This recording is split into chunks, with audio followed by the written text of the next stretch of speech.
It must have been 1981 when I saw this monkey in a pet shop in Penarth, and he was tied up with a collar and a lead. I went in and asked about the monkey, and the owner just said, "Oh, he's fine, his name's Spike, everybody likes him." And I couldn't stand it any longer, so I just knew I had to get this monkey. We lived in a very big house, 4-storey house, and I picked him up midday on the Saturday and took him home. But the chap in the pet shop said nothing. He said, "Oh, you'll be fine." He said, feed him this, that and the other. The things that you think you feed monkeys on. Bananas are the first thing that come to mind. He gave me no advice about what I should feed him. So I opened the cat basket and Spike jumped out, and I realised then, what have I done? I've got a little wild animal loose in my house. He was in a new space. He had all this room, having been tied up in the shop really. So he just went mad. He was up the curtains, he pooed down the wall, down the radiators, onto a pair of my shoes.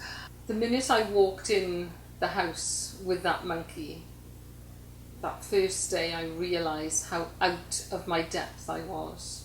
The monkey was on the top of a kitchen cupboard, jumped on my son's head. I went to grab him. He bit me, bit all around my arm. We were all just screaming. It was crazy. And we all sat down at the table to eat our Sunday meal. And Spike was up on this lilac tree.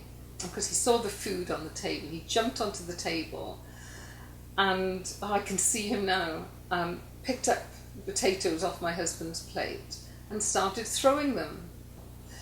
The 2 children ended up crying and going downstairs to their gran, and I'm left here in this room with devastation really. He was wild. We had a wild animal in our house.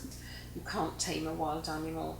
We didn't have the time. We were a busy household. I don't know what would have happened to all our cats, and it was just the biggest mistake in my life. It isn't a dog that you can take for a walk a couple of times a day, that will sleep in its bed or sit on your lap, and is relatively easy to train.